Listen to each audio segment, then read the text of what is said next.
অন্নপূর্ণা যোজনার সাফল্য উদযাপনে নারায়ণগড় মণ্ডল ৩-এর উদ্যোগে আয়োজিত হল বিশাল ধন্যবাদ জ্ঞাপন পদযাত্রা।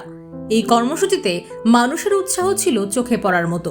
প্রবীণ থেকে নবীন প্রায় ৬ থেকে ৭ হাজার মানুষ ও দলীয় কর্মী সমর্থক স্বতঃস্ফূর্তভাবে পা মেলান এই পদযাত্রায়।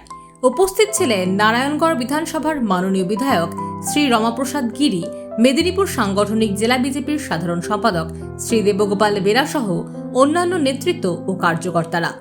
অন্নপূর্ণা যোজনার সাফল্যকে সামনে রেখে নারী ক্ষমতায়ন ও জনকল্যাণের বার্তা পৌঁছে দেওয়াই ছিল এই কর্মসূচির মূল লক্ষ্য।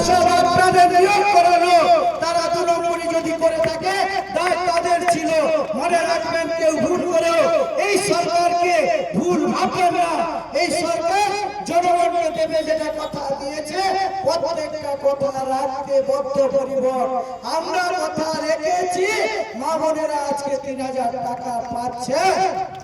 আমি বলছি প্রত্যেকটা মা বোনেরা যারা এসেছে, আমার অনেক মা বোনেরা ওখানে যাচ্ছে, আমি সবাইকে অনুরোধ করব, বাড়ি যদি কারো না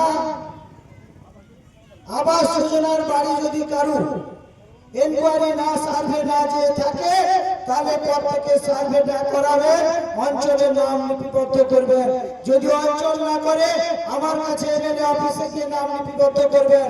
কোন মাটির বাড়ি, টিনের বাড়ি, অ্যাজবেস্টার বাড়ি থাকবে না। অর্ধেক লিন্টন ঢালাই হয়েছে, এরকম পাকা বাড়িতেও আমরা পাকা বাড়ি করার ছোট টাকা দেব। কোনোভাবেই আমাদের গ্রামের মানুষকে আমরা ঠকাতে চাই না।